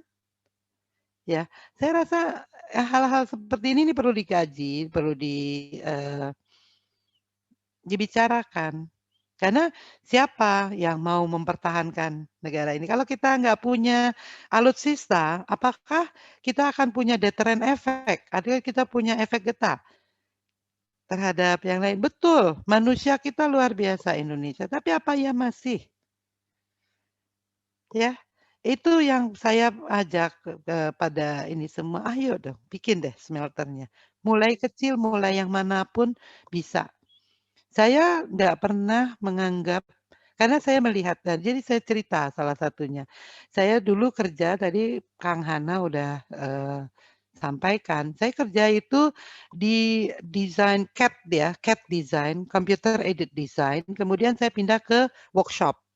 Apa yang saya desain di komputer, saya turun, saya realisasikan, saya convert. Waktu itu proyeknya adalah membuat satu alat ukur yang akan dipasang di King Air, di pesawat King Air, yang akan terbang di kutub utara untuk mengukur ozon, lubang ozon itu seperti apa. Nah, alat ukur ini perlu dipasangkan di pesawat harus mengikuti kaidah-kaidah penerbangan yang tadi. Mengikuti semua desainnya, DRO-nya harus masuk, harus disubmit, harus approval, harus dites ya. Semua kaidah itu berlaku. Hanya untuk kita menambahkan satu alat ukur untuk specific purpose. Kenapa? Karena argumennya tetap sama. Pilotnya manusia. Yang mengawaki manusia, akan ada faktor safety and security. Nah, saya bekerja di situ. Pada waktu itu dibiayai karena ancaman adanya perubahan iklim dengan membesarnya lubang ozon lebih besar daripada tidak melakukan research-nya. Akhirnya dilakukanlah itu yang saya kerja. Perusahaan itu masih eksis sampai sekarang dan udah gede sekali. Waktu itu dia baru mulai dengan hal-hal kecil seperti itu.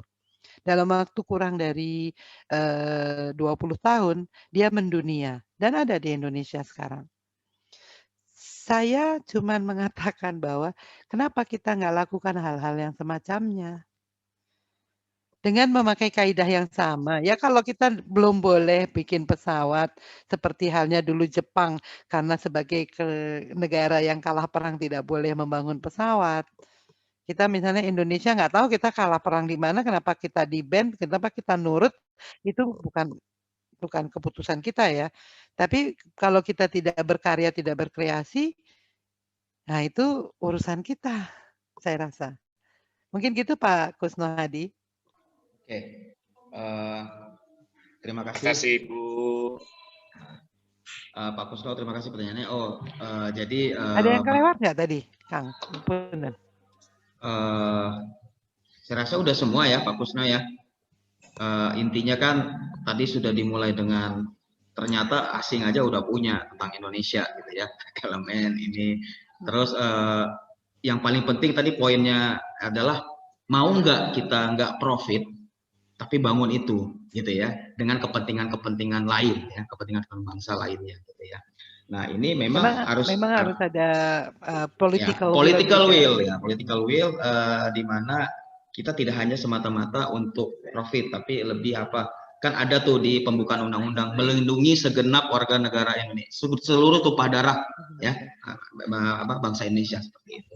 Oke, kita ke Lemhanas jadinya. Nah, ini menarik nih. Tadi rare earth diomongin sama Bu Lili gitu ya. Terus tadi juga terkait dengan mungkin komponen pesawat, material-material tadi. Kita minta Prof. Sony nih secara khusus mungkin ada pernyataan, komen atau pertanyaan. Silakan Prof. Kita nunggu-nunggu nih Prof.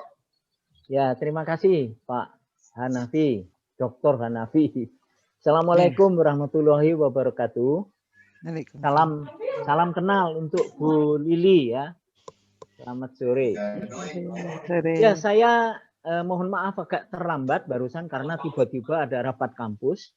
Nah, yang pertama saya terkesan itu ya Bu ya, tentang pesawat yang Ibu sampaikan tadi walaupun tidak penuh, itu saya jadi ingin bertanya lagi ke PTDI itu kenapa tidak akhirnya belum bisa ya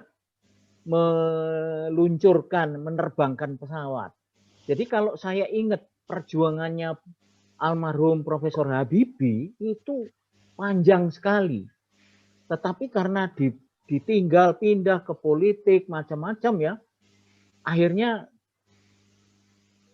tertunda dan ya enggak tahu sekarang masa depan kita. Padahal kita dengan kepulauan ini memerlukan banyak sekali pesawat yang bisa untuk jarak pendek. Nah ini pembukaannya dulu. Karena kebetulan Prof. Habibie itu kan disebut dengan Mr. Crack gitu ya. Karena ilmunya itu memang sebetulnya ilmu metalurgi itu Bu. Dan kebetulan saya yang ngajar gitu.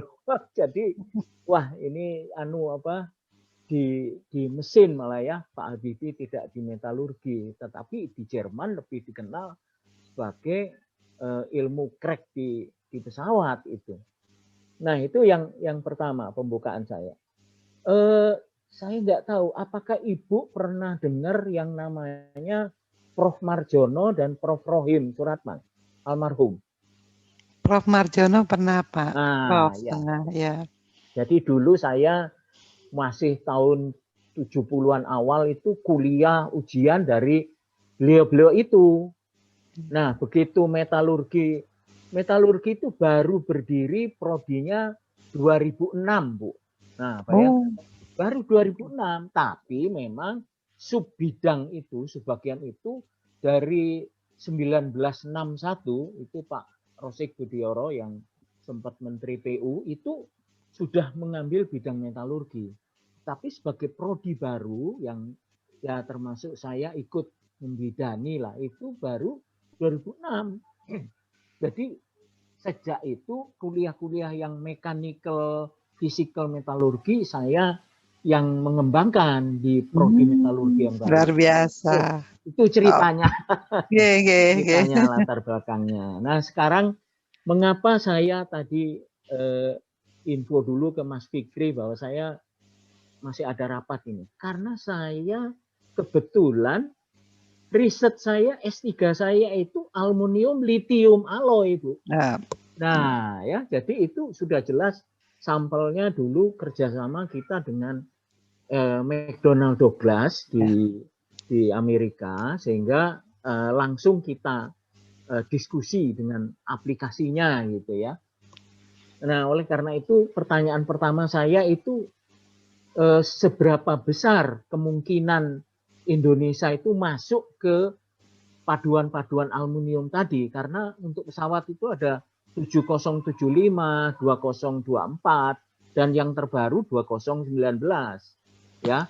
Tapi itu perjalanan yang tidak mudah karena Indonesia punya cadangan bauksit, yaitu biji yang mengandung aluminium tadi, itu diperkirakan dengan pengambilan seperti sekarang itu masih ratusan tahun Bu habisnya di Kalimantan Barat gitu ya.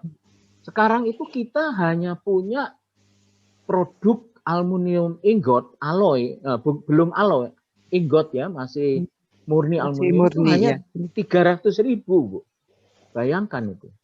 Ya. Beberapa tahun yang lalu ada tim dari Boeing itu datang ke ITB itu menanyakan potensi aluminium itu. Ya. Saya khawatir dia itu akan mendata itu, tapi akhirnya nggak dilanjutkan. Saya dengar mereka mengambil beberapa potensi cadangan di Afrika. Nah, jadi itu sudah proyeksi ke sana. Cina itu sedang mengembangkan industri pesawatnya. Dia selain punya cadangan sendiri, biji bauksit tadi, dia sudah membeli beberapa konsesi dan salah satu pabrik alumina yang sudah jalan di Ketapang, Kalimantan Barat, itu 75% sahamnya saham Cina. Nah, jadi itulah ya. Jadi kita tadi Ibu Lili cerita rare earth, biji ini, biji itu termasuk aluminium, itu begitu muncul, investornya itu Cina, Bu. Jadi kita nggak kebagian itu. Nah, makanya dengan ide potensi metalurgi ini, saya kira tantangan ini buat kita. Tapi ya kembali lagi ke investor tadi. Kalau kita nggak berani memutuskan gitu ya gimana? Seperti rare earth itu saya dengar cadangannya tidak besar. Jadi untuk sustainability pabriknya itu tidak visible lah gitu ya. Ya itu ada cerita yang lain ya yang perlu kita dalami. Di samping ada thorium. Nah ini rare earth-nya mengandung thorium sehingga tidak mudah itu. Thorium itu memang diendapkan dulu di awal, ya, tetapi waste-nya apa itu track-nya, trace-nya itu masih ngikut ke oksida-oksida rare earth yang lain. Nah ini belum solve total lah ini ya, karena kalau ada apapun, kalau ada radioaktif itu harus masuk batan dulu, gitu. Ya. Ya, Betul. saya kembali ke aluminium tadi ya Bu ya. Jadi Ya. Seberapa besar kontribusi aluminium pada rangka tadi? Karena kalau itu kita bisa pegang, maka industri pesawat kita itu dijamin bisa siap ya. Jadi seberapa besar kontribusi, kemudian seberapa besar ini pesawat yang plat merah kita ini, yang bendera merah putih kita ini siap terbang. Nah, ini masalahnya. Jadi ke sana sini. Belum yang titanium tadi diceritakan Pak Kusno. Kita punya titanium itu untuk aluminium Ti6Al4 vanadium itu siap kita itu. Nah, tetapi untuk membangun alloy yang jadi tadi itu kita masih ada gap antara ingot di pabrik aluminiumnya dengan jenis-jenis alloy yang akan dibuat. Ini masih ada missing link di Indonesia, ya. Jadi tidak mudah lah membangun struktur manufacturing sampai ke belakang ini, ya. Jadi walaupun Bu Lili tadi cerita ada dokumen yang lengkap itu, tapi di Indonesia masih banyak yang harus ditangani ya, termasuk itu tadi. Tapi saya yakin dengan SDM ya, dengan SDM metalurgi yang terus dikembangkan ini suatu saat pasti bisa mendukung industri manufacturing kita. Saya kira itu dulu Bu, karena kalau masuk ke rangka terus jenis-jenis komponen, wah ini banyak sekali nih ceritanya ya. Iya, Terima iya. kasih, saya itu 2 dulu lah. Oke. YouTube 2 beri dulu katanya buat pertanyaan. Terima kasih Pak Terima Hanafi. kasih. Terima Oke. kasih Prof. Assalamualaikum. Doni. Ya. apa nih Pak? Eh, Oke. Aku tanggapin dulu ya satu yang Oke. ini. Sebenarnya gini, konsep dasar main aircraft ya, main aircraft dulu aja. Itu pasti aluminium alloy dasarnya. Kita kalau saya dulu ingat kita menghitung itu semua pakai aluminium alloy. Tinggal kita nanti akan memilih kalau tadi aluminium alloy dengan titanium itu biasanya udah masuk ke militer. Karena dia biasa anti radar mungkin ya, permintaannya seperti itu. Tapi kalau kita bicara commercial aircraft, dia nggak seperti itu. Jadi pemahaman fisik terhadap alloy-alloy ini memang menjadi penting sebenarnya. Dan apakah kita harus? Saya rasa better late than never harus dilakukan, Prof. Menurut hemat saya, karena kita nggak bisa meninggalkan SDA kita ini, sumber daya alam kita ini jangan sampai ya memang orang datang mengeruk apa ya yang diambil hanya itu. Kita ini kan masih agak kritis ya sebenarnya.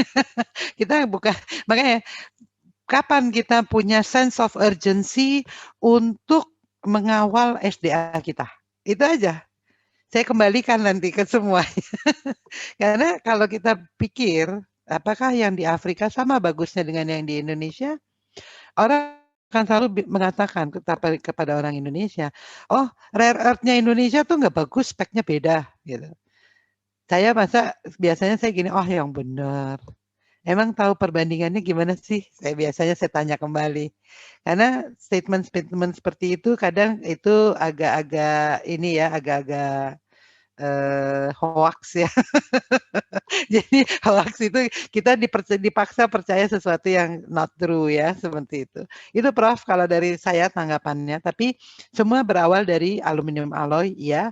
Dan seberapa kita harus menguasai itu, apakah dia masih dipakai, masih untuk maintenance aja dia masih dibutuhkan Prof.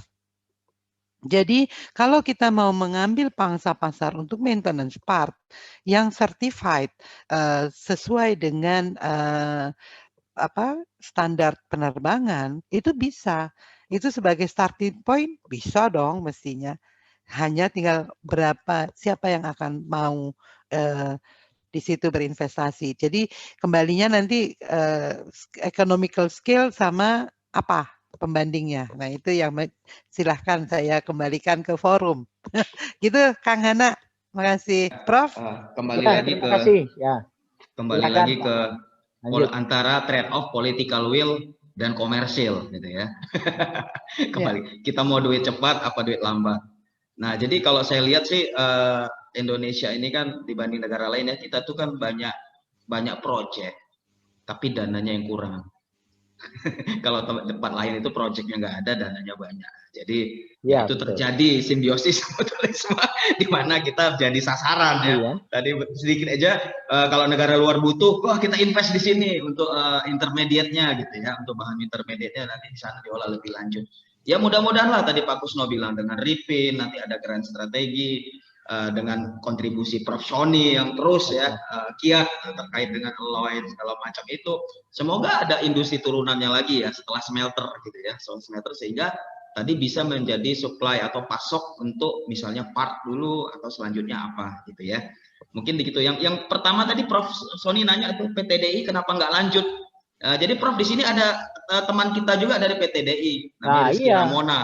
Dia udah jawab itu. Alhamdulillah kita udah dapat tuh katanya sertifikat N berapa tadi ya? N219 ya? 219. Nah, 219 kata dia Prof gitu Prof di chat dia jawab seperti itu. Makanya type certification itu akan memakan waktu. Pertama kita membuat itu tadi kan proses akhir tadi baru desain tuh ya yang 7 tahun. Manufacturingnya kapan? Nah, itu kan. Sebelum bisa manufacturing mass production harus dulu dibikin certification prototype PA ya. Ada PA 1 2 3 4. Nah, biasanya 4. Mungkin sekarang udah jadi 3, saya nggak tahu, saya nggak terkinikan nih ya, tapi kita dulu tahunya 4. PA1, PA2 ini terbang, PA3 ini untuk dynamic test. Dia akan dikasih beban terus sampai dia tahu nanti crack-nya di mana, kesalahan desainnya di mana. Penting nggak ini? Ini penting kalau kita mau merecord data untuk kalau saya misalnya ke metalurgi nih ya, untuk tahu gitu loh, ini beam atau alloy aluminium alloy yang dipakai produksi dari A atau produksi dari B, ternyata kalau saya bebani seperti ini, dia sesudah 3 tahun itu strukturnya berubah, kekuatannya berubah, ya kan? Itu data-data ini sebenarnya yang perlu direcord dan dijadikan sebagai landasan nantinya.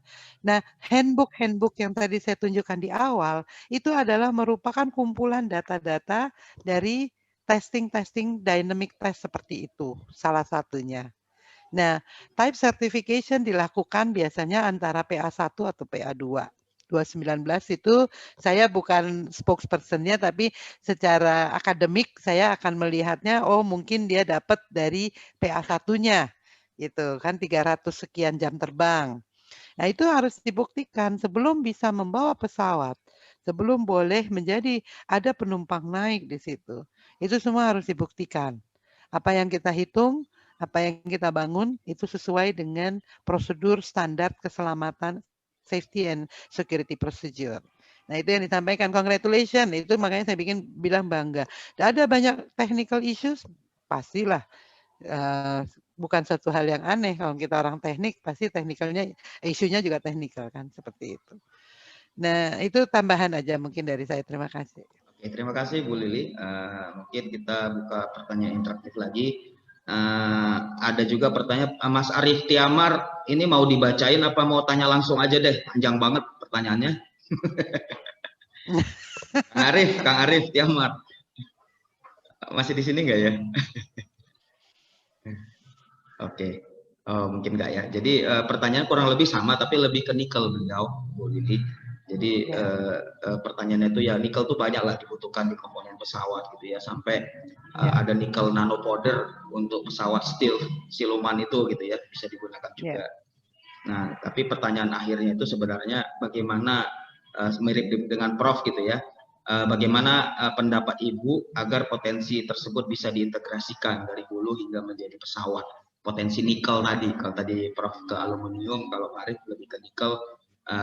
Ada tembaga juga, ada tembaga, tapi nikel ini yang banyak disebut. Nah, jadi bagaimana itu bisa diintegrasi? Mungkin kita pengen tahu juga nih supply chain-nya pesawat gitu ya, per part, per komponen gitu kan. Nanti itu jadinya apa? Jadi kayak pohon industri, tapi khusus ke pasok pesawat gitu ya. Mungkin Ibu Lili bisa kasih gambaran seperti apa? Baik, terima kasih Kang. Kalau nikel itu bukan main elemen, metal elemennya pesawat yang konvensional. Ya? Engine. Oh, engine. Ya, untuk ya bukan makanya bukan di pesawatnya, di engine-nya. Tapi justru atau di paling booster. berat itu. Betul. Engine. Tapi sepertinya kita sulit itu mendapatkan license engine itu. Oh, enggak. Kalau engine susah, itu enggak segampang itu. Tapi saya mau bicara adalah biasanya kalau ada demand nikel besar, itu yang saya sebagai skeptical thinker-nya itu saya bilang, oh mereka lagi bangun spacecraft atau space platform. Ya, itulah yang dipakai sebenarnya salah satu elemen utama. Kalau pesawat without engine ya Prof ya, itu elemen utamanya kan masih aluminium alloy itu tadi ya. Tapi kalau nikel itu biasanya sudah butuh ya itu tadi antara gesekan dia bisa tahan. Nah, klasifikasi inilah yang sebenarnya penting bagi kita untuk punya petanya, lalu kita entry point kita di mana. Nah, ini yang saya bilang, kita baru kalau saya yakin saya percaya udah ada yang punya. Tapi itu yang perlu diajak sebanyak mungkin orang, terutama para pakar itu untuk ikut berpartisipasi pada ranahnya masing-masing. Yang kepakaran ini bisa hidup dengan memberikan solusi-solusi baru, downstream-nya juga itu doable, bisa diproduksi dan ada off taker-nya. Itu yang biasanya jadi ini. Nah, sayangnya kalau yang pasar-pasar nikel itu yang diributin, yang tadi saya cerita video tadi itu yang dari EU itu sebenarnya nikel yang diomongin. Nah, nikel ini mau untuk apa? Ya, nggak mungkin kan untuk handphone atau untuk high speed computing engine, pasti beyond. Kalau suspek saya itu, dan ini yang kenapa salah satunya Pak Jokowi saat ini kan mengatakan ya udah nikelnya kita keep aja, kita bikin smelternya, ya. Apa sebenarnya orang kita bisa? Saya yakin bisa.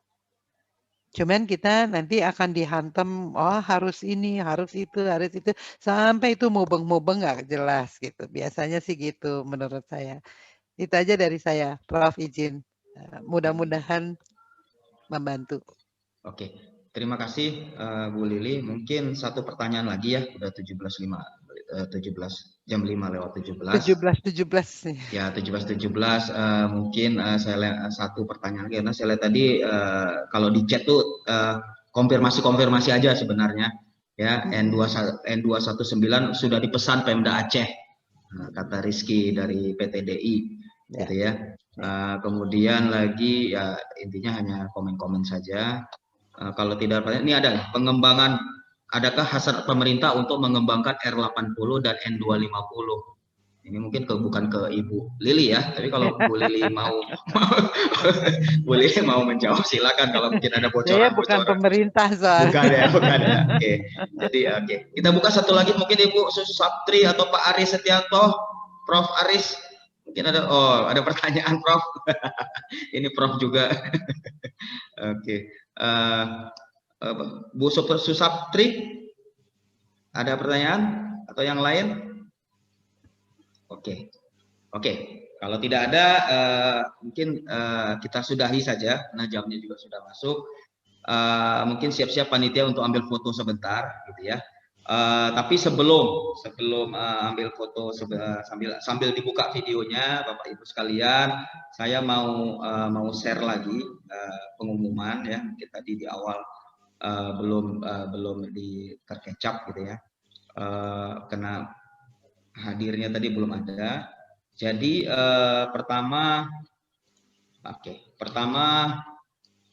minggu depan ya, tanggal 4 Maret kita ada ngopi muka ya, judulnya Sistem Dinamik. Jadi di awal kita ngomongin tentang insinyur ya, profesi insinyur. Kedua kita ngomong ke HR, bagaimana pengembangan profesi di masa depan. Ketiga kita ngomong teknis ya, ke pesawat. Nah, keempat kita ngomong kebijakan. Jadi bagaimana kita membuat suatu sistem dinamik gitu ya, sistem thinking gitu ya, untuk dapat membuat kebijakan industri. Mungkin nanti dibahas banyak industri-industri, harapannya nanti kita ngomongin smelter seperti itu ya. Nanti oleh Head of System Dynamic Center Dr. Irman Firmansyah, moderatornya Mas Helminton, Bang Helminton Sitanggang ya, Kabid Kebijakan ADMI ya. Jangan lupa minggu depan ada ini.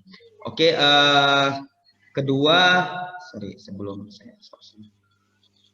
Oke, kedua, ada kemungkinan kita berganti nama dari APMI menjadi sesuatu nama sejauh ini. Jadi gini, ada perubahan nama APMI karena masalah administratif dan teknikal ya. Jadi di pemerintahnya itu ternyata ada suatu hal yang ternyata mirip-mirip gitu ya.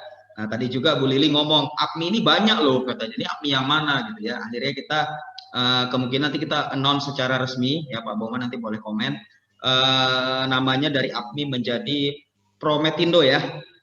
Prometindo. Jadi Profesi Metalurgi Indonesia. Tapi kepanjangannya tetap Asosiasi Profesi Metalurgi Indonesia.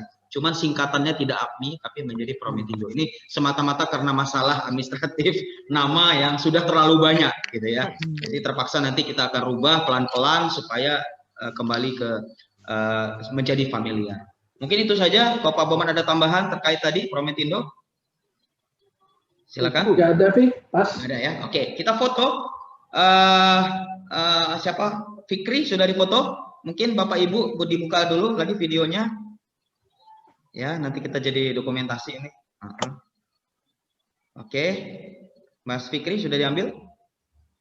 Ambil dulu ya. 1, 2, 3. Oke. Halaman 2. Bapak Ibu senyum aja sepanjang jalan karena tidak tahu di halaman berapa. Halaman kedua. 1, 2, 3. Oke. Makasih. Makasih ya semuanya. Sekali lagi kami sampaikan terima